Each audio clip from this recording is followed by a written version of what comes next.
Okay, welcome everybody. I'm Joe Lloyd. I will be the moderator here for this session. This session is going to be Claude and custom GPTs, and our presenter today is Dr. Sharon Whittle. So go ahead, Dr. Whittle. I will turn it over to you, and reminder, this will be presentation until 3:25. So. Oh, okay. I thought I had 15 minutes. So, Well, okay. you got about 15 minutes and then, some Q&A time at the end. So, Okay. That sounds great. yep. All right. All right. Well, thank you everyone for popping in. And what I'm going to do today is just go over 3 use cases that I've found for AI in my work. And if it's helpful at all to anybody else, then so be it. So, of course, we've heard a lot of the current uses around using AI for student engagement and for students using it to generate and for generating assignments, and of course for creating assignments and creating development assessment tools. And of course, these are all handy and helpful. But I want to think about some ways of using assignments from the other side. So I have 3 things that I want to talk about: using it to analyze courses, using it for designing courses, and using it to encourage course interactions. So the first one I want to talk about is using custom GPTs. And I'm not sure if anyone of you have ever tried this before, but this is where you can give ChatGPT in particular a set of specific documents, and it uses, and the prompts that you use and the questions you have refer specifically to that set of documents, and it has a set of instructions that are programmed that are listed in a separate section of the GPT. So it really limits the range of what the AI can do and what it can look at to respond. And so my research and partner, this started with one of the instructional designers when I was trying to look at how to increase the career readiness competencies across the curriculum. And my course designer showed me how to use this custom GPT to analyze course syllabi to see if they are using to see how many of the NACE competencies are already embedded in some of the courses that we teach already. And so my research partner and I, we took this and we developed it into a more generic tool, a syllabi analyzer that can be applied to analyze syllabi in a variety of different contexts. And so we have utilized it for identifying interdisciplinary competencies, for identifying sustainability across different courses that whatever we can identify through what's present in the syllabi.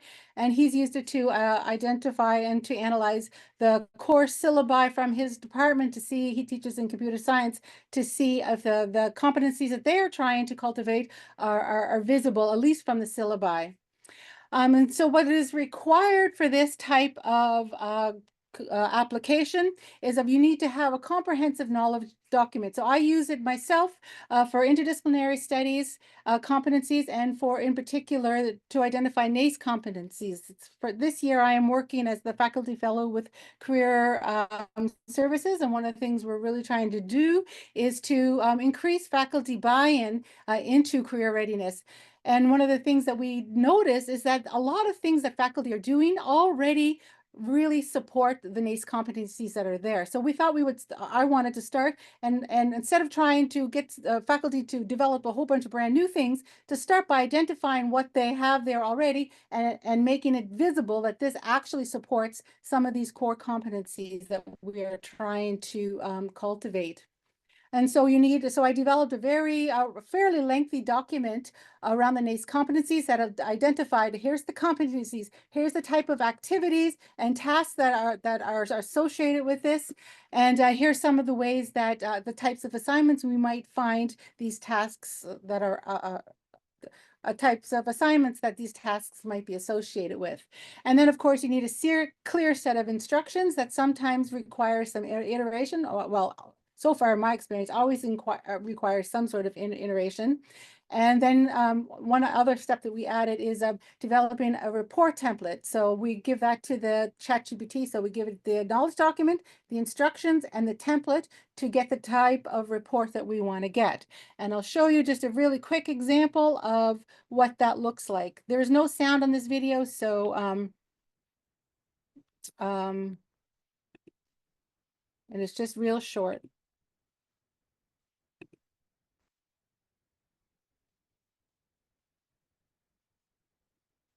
We uploaded the document, the knowledge document.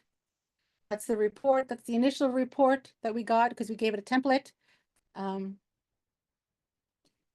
We downloaded the syllabi. UCF now has all our, we use the simple syllabi system, which means all of our syllabi are now publicly available. So we downloaded all of them, and this is just a short sample of the report that we got. You can see that we can see what competencies are already present, and then some ideas that could that this course could easily adopt, some low-hanging fruit, to increase the competencies that are available. Now, this is just from the syllabi, so this is not exactly robust information, but it is a little bit of a snapshot to help us get some ideas of how we might want to what types of initiatives we might want to develop to encourage the inclusion of more NACE competencies, types of activities, and assignments. All right, so what can we do with this information? We can use it to identify the strong components that are in courses already that we want to emulate. Sometimes I run the analyzer on my own syllabi so that I can see there may be gaps there that I didn't actually recognize myself. And sometimes I run it on syllabi that I'm trying to use as a guide to see, I might be just copying things, and there might be adjustments that I can make to improve the competence course. Of course, we can use it to identify gaps in our own courses, which is what I do. We can use it to identify trends across the curriculum. And so far this year, I've kind of had fun. I've analyzed all of UCF syllabi. I'll show you that in a second. And that allows us to develop some targeted initiatives, specifically from the career services side, and of course, to develop more resources that maybe can help faculty increase whatever it is that we are trying to analyze the syllabi for. So you will see, for example, we can see from my little experiment here that at least 3 competencies are represented in 72% of all the syllabi that we looked at UCF. So when somebody asks, well, what are we doing here at university? We can say, well, at least we are cultivating 3 core competencies. We can look here and see, of course, that which are the most common competencies, which ones are the least common, and that can help us develop maybe some ideas of how we can encourage faculty to integrate tasks and activities to cultivate some of the competencies that are least represented across the different disciplines. This, again, is not super scientific, obviously, but it does give us a little bit of a tool, a quick and easy tool to help us guide some of the programs and initiatives we want to pursue. So that's one aspect. And again, I said we developed this as a very general syllabi analysis tool, and we did we have a technical report on it if anybody would like to learn more about it and see how they can use it for examining and studying syllabi for their own criteria. Another way that I like to use AI is to develop engaging course content. So this is the stuff that I'm giving to students. Traditionally we would record lectures, especially in online. I would give lectures and we make PowerPoints, maybe with some audio or something in there. But this is one way that I have found that has really I've been able to spruce up my courses. It allows me to transform basic lecture notes into something that is more interactive and engaging, and I feel that it's really improved the design element of my courses. So here's an example. So you will see the result, but I took they have the required reading, and then I have the stuff that I want to say about the required reading, my lecture notes or content notes, as I would call them. So I just wrote them out in just very plain paragraph form, and then you can see the prompt. This is the one I gave to Claude. I find Claude to be the better tool so far for this type of work. Here's the prompt that I gave them. I gave Claude, I said, with this information above, and I pasted the lecture notes in there. Create a vanilla HTML interactive poster with no scripts, make it colorful, interactive, and engaging. And I'll tell you why I had to do that in a minute, but you can see the results here.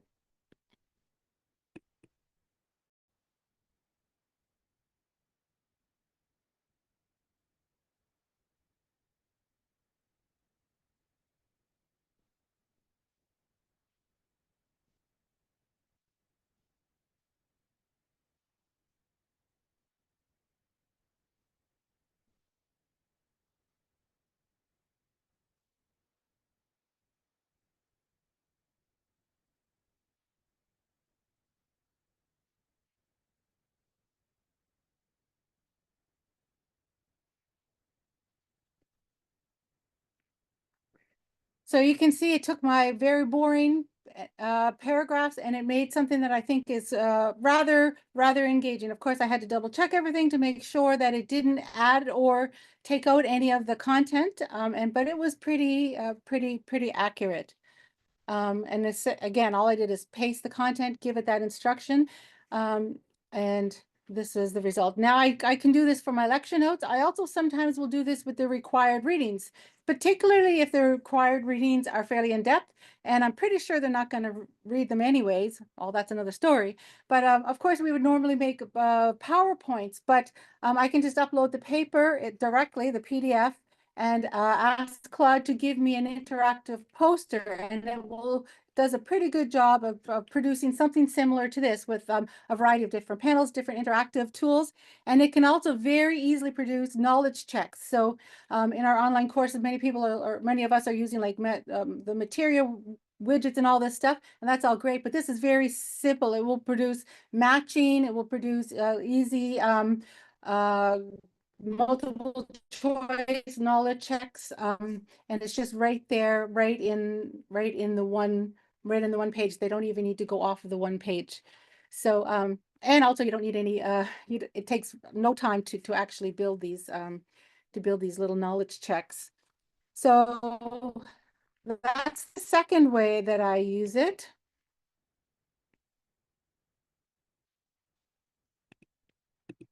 Trying to get to the next slide. There we go. And the third way that I use it is I like to create tools for students to be able to take ownership of their own learning. So for example, in all of my courses, in all of my assignments, at the end of the and where I say, oh, in this assignment, you have developed some skills that support this competency, this competency, or this competency. So for example, last week they had to do a podcast, and in that podcast, they had to work together in groups, and that supported the career readiness competencies of communication, teamwork, and technology. And so I linked them. And that at the end of the course, I give them a little bonus assignment where I ask them to go back and to do an inventory of sorts. And so I use AI to create tools to help them track and take an inventory of the skills that they have been cultivating throughout my course, even though it's not related to the specific content of my course. And so some examples of ways you can use this is to make this type of create your own path document can be used for them to take ownership and over their own learning paths, whether it be in my course. But I think this is also very useful if they're trying to navigate their way through bigger programs or other, maybe not even specifically our courses, but some of the more co-curricular activities that they're doing.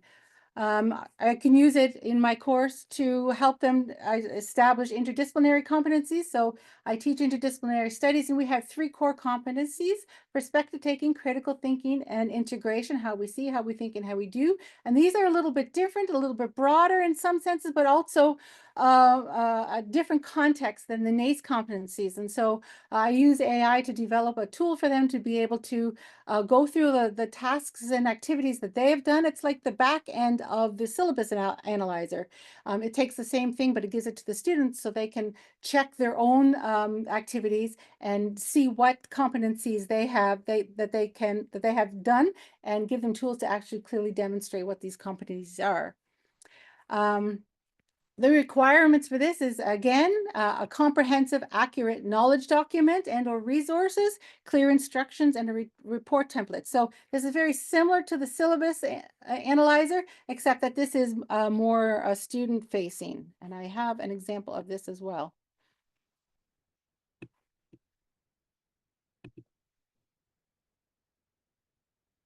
So students can go through, I have a whole bunch of lists of tasks. They can check which type of task they have done in my course or any other course.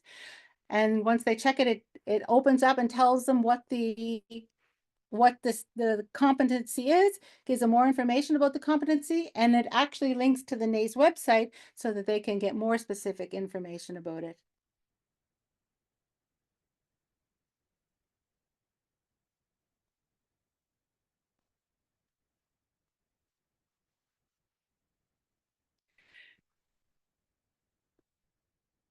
So in my mind, I had 15 minutes to try and get all of this in. And of course, there's a little bit more behind all of this, although not much more.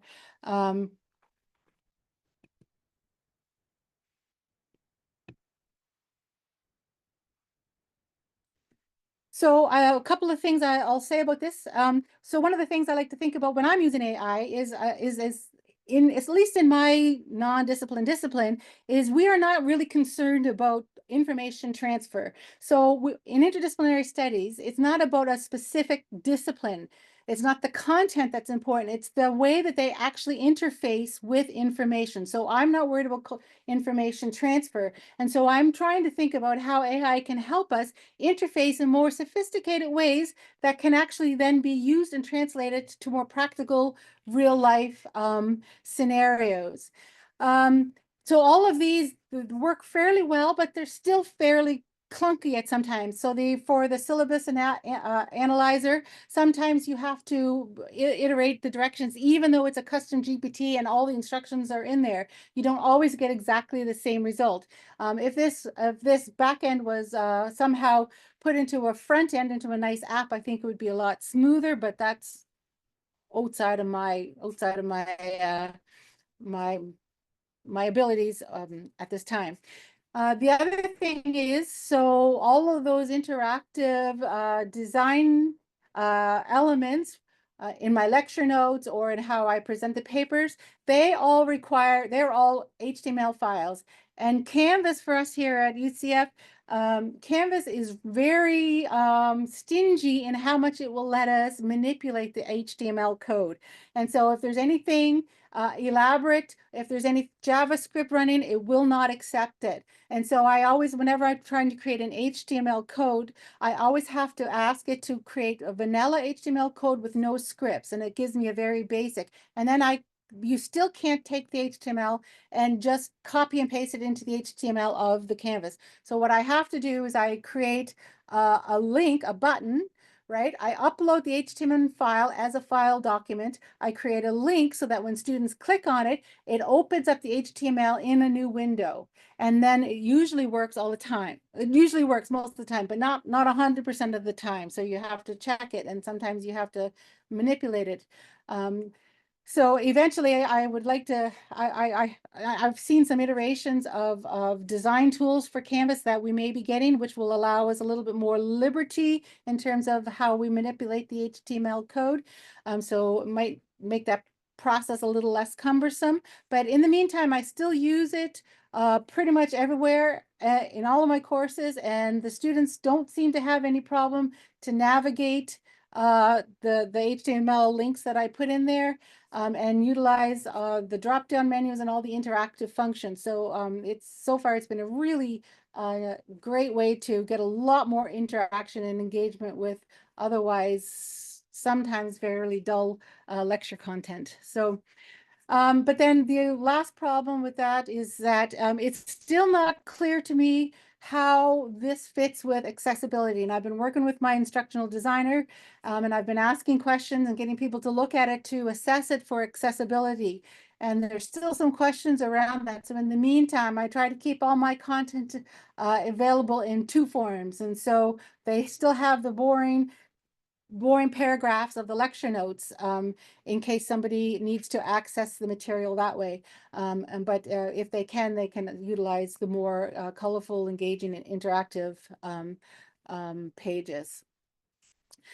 So again, just to conclude, I will say that my goal is not information transfer. I'm not really concerned with what my students remember. I'm more concerned with their ability to navigate information in a variety of different ways, and be able to access information in whatever way it works best for them, so that ultimately what I want is them to be able to engage in lots of different points of view, lots of different perspectives.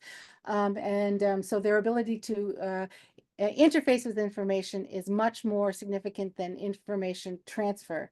And so that has been sort of what has guided my uses of AI tools in my courses.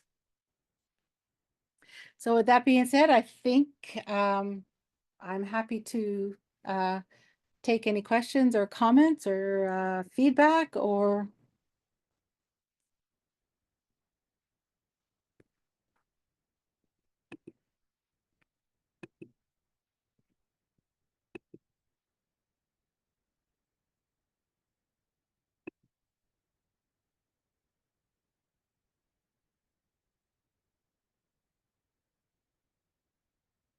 I see somebody, I see, yeah, it doesn't even, so you do it, will, will, it doesn't show up as a published file. It doesn't show up as published content. It shows up as unpublished content because it's just a file. So it doesn't do anything with it, which is why I think we definitely need more investigation about how around accessibility. But that's precisely one of the things I've been reaching out to my instructional designer to help me make sure that I'm navigating that appropriately. And it's also the reason why I always try to have my content in multiple forms. So if it's not accessible by somebody who needs it, they can still go back to the, the traditional formatted content is there as well. So they should be able to also access my content in multiple ways. And all my courses so far have all gone through the quality and high quality review. So I've never, even with these HTML and these interactive posters, so it's not been flagged as a problem.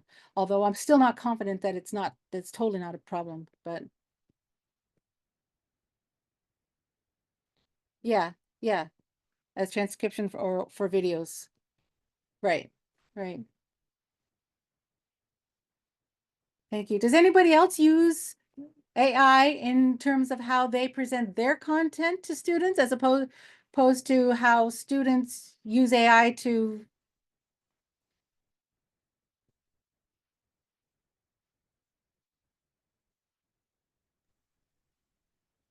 Hi, Sharon. I don't know if we're allowed to just speak up. I don't know what the rules are here, but I will just speak up. Thank And you. yeah, and also I'm presenting next. So I'll share. I have a lot of the same challenges and a lot of kind of similar ideas as you, applied differently to different content area. But I thought Mhm. it was really interesting about the bottleneck that Canvas has created, or the barrier. There's I touch on that too. So there's a lot of great initiatives out there, but then when you try to get them into the Canvas format, you run Yeah. into a whole nother set of problems. Oh, it really ties our hands and it makes me so frustrated so much because it's yeah, they want us to make our stuff, we want student engagement, student engagement, student engagement. Yet every time I bring in a tool to get it, it's like, nope, sorry, nope, sorry. You got to post a video, you got to link to a TED Talk. So I too have been using AI to create lecture videos and stuff like that too. But again, a lot of times, I mean, I can put the video in directly, but I want to embed it in pathways and different things like that. And so I've been getting a little bit bit stuck there. Yeah, and one of There the is, I've biggest been, challenges, I'm sorry.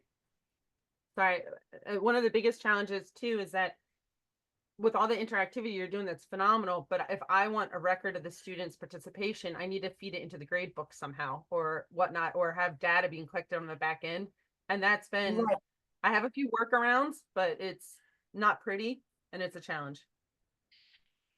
Okay. Right. That's thing. So one is these HTML. So I create a button, and that button is linked to an HTML file that is uploaded into Canvas course. So it opens up as an iframe. So at least they are still within the course. So I can't tell how much their interaction they're utilizing, but I can at least see that they are spending so much time in the course, and that's kind of the minimum viable product I can access, Okay. to demonstrate their engagement. All right. Well, thank you. It is 3:25, so it's the end of this session. So very quickly, since our next presenter is already here, I'm going to just stop this recording and then restart the next one. So give me just a second.